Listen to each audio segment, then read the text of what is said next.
Hey everyone, welcome back to Listen Up English. I'm Sarah, and today we have a super practical topic. I'm Wilson, and honestly, this is a topic I wish someone had taught me earlier. We're talking about how to save money. Right? Like, nobody teaches you this in school. You just kind of figure it out on your own. Exactly. And usually the hard way, by running out of money at the end of the month and wondering where it all went. Oh, I've been there. So today we're going to share some real practical tips. Nothing complicated, just things that actually work. So let's start with something we all deal with every single day. Spending. Sarah, be honest. What's your biggest weakness when it comes to spending? Okay, honestly, bubble tea. I know. It's like $4 or $5 every time, and I'd get one almost every day. See, that's the thing. It's never one big thing. It's always the small stuff that adds up. Coffee, snacks, takeout lunch. Yes, and when you actually track your spending, like write everything down or use an app, you kind of have a moment where you go, wait, I spent how much on this? That moment of shock is actually really useful. It makes you more aware. So tip number 1, track everything, even the small stuff. And once you start tracking, you naturally start making better choices. It's not even about restricting yourself, it's just about being aware. You know what else is a trap? Shopping when you're hungry or stressed. Oh my goodness, yes. Emotional shopping is so real. You go in for one thing and come out with 10 things you didn't plan to buy. The supermarket is designed to do that to you. So the strategy is always go in with a list and stick to it. And here's another thing I love, buying in bulk when things are on sale. Like if chicken is on discount this week, buy extra and freeze it. Smart. And for bigger things, clothes, electronics, I have this personal rule. I wait 3 days before buying. Oh, I love that. It's called a cooling off period. Most of the time, after 3 days, you realize you didn't actually need it. Exactly. Your emotions calm down and you think more clearly. It's a simple strategy, but it saves so much money. Okay, shifting gears a little. Let's talk about something people really overlook. Your bills. Oh, this is a big one. When did you last actually look at all your subscriptions? Honestly, I had 4 streaming services at one point. 4! And I was maybe using 2 of them regularly. That's like $60 or $70 a month just sitting there. Cancel what you don't use. It sounds obvious, but most people just forget. And here's something I didn't know until recently. You can actually negotiate your bills, like your internet bill, your phone bill. Wait, really? Like just call them up? Yes, just call and say you're thinking of switching to a competitor. Companies don't want to lose customers, so they often give you a discount right there on the phone. That's such a good tip. I feel like most people just accept whatever bill they get without questioning it. Right, because it feels awkward to ask. But honestly, the worst they can say is no. All right, now we're getting into the really important stuff. Actually building your savings. Not just spending less, but growing what you have. And this is where a lot of people get stuck. They think, okay, I'll just save whatever's left at the end of the month. But then, nothing's left. Always. So the key idea here is pay yourself first. The moment your salary comes in, immediately move a percentage to a separate savings account before you pay anything else. Even 10% is a great start. If you earn $2,000 a month, that's $200 automatically saved. You won't even miss it after a while. And once you have some savings built up, the next step is investing. I know that word sounds scary. It really does at first. But it doesn't have to be complicated. Something like an index fund is a really simple starting point. Instead of picking one stock, you're buying a tiny piece of hundreds of companies at once. So your risk is spread out. And the most powerful thing about investing early is compound interest. Your money earns returns, and then those returns earn more returns. It just keeps growing on itself. It's like a snowball rolling down a hill. The longer it rolls, the bigger it gets. Even $50 a month, consistently invested, becomes something really significant over time. Time really is your best friend when it comes to investing. Start early, even with small amounts. Before we wrap up the main discussion, I want to touch on something that I think is actually the most important part: mindset.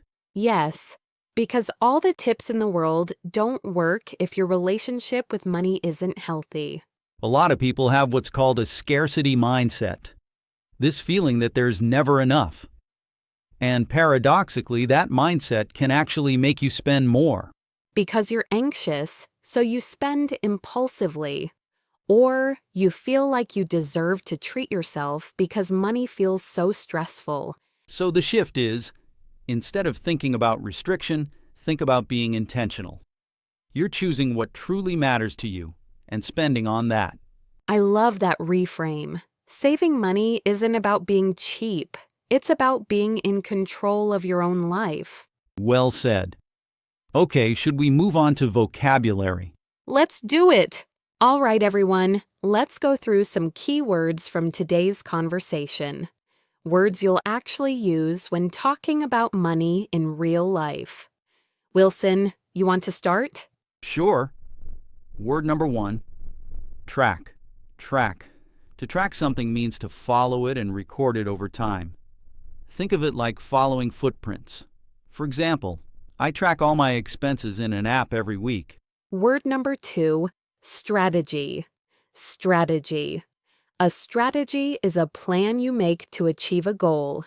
It's a thought-out approach, not just a random action. For example, my strategy for saving money is to meal prep every Sunday. Word number 3, discount. Discount. A discount is a reduction from the original price. For example, I waited for the sale and got a 30% discount on my new shoes. Word number 4, negotiate. Negotiate. To negotiate means to have a conversation to reach a better deal. For example, I negotiated my phone bill down by $20 a month. Word number 5, competitor. Competitor. A competitor is another company offering the same product or service. For example, I told my internet provider I was looking at a competitor, and they gave me a discount.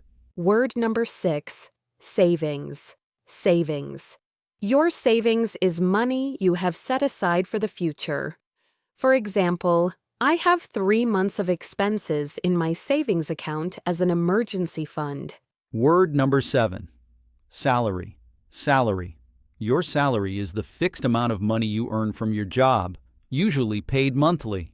For example, as soon as my salary comes in, I transfer 10% to savings. Word number 8, percentage. Percentage. A percentage is a part of something expressed out of 100. For example, I save 15% of my income every month. Word number 9, automatically. Automatically. When something happens automatically, it happens by itself without you doing it manually. For example, I set up an automatic transfer so my savings grow without me even thinking about it. Word number 10, compound. Compound, as in compound interest. Compound means building on top of itself. Your money earns returns, and those returns also earn returns. For example, thanks to compound interest, my investment doubled in 10 years. Word number 11, snowball. Snowball. To snowball means to grow bigger and bigger over time, just like a snowball rolling down a hill. For example, small monthly investments can snowball into a significant amount over many years. Word number 12, significant. Significant.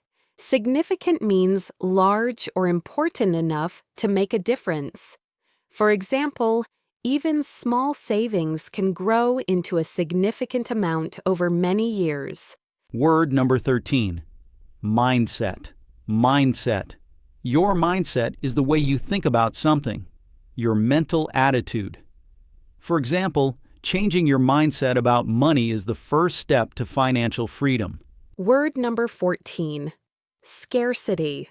Scarcity. Scarcity means there isn't enough of something. A scarcity mindset means you always feel like you don't have enough. For example, people with a scarcity mindset often make poor financial decisions out of fear. Word number 15. Intentional. Intentional. Being intentional means doing something on purpose with a clear reason. For example, be intentional with your spending. Every dollar should have a purpose. Word number 16.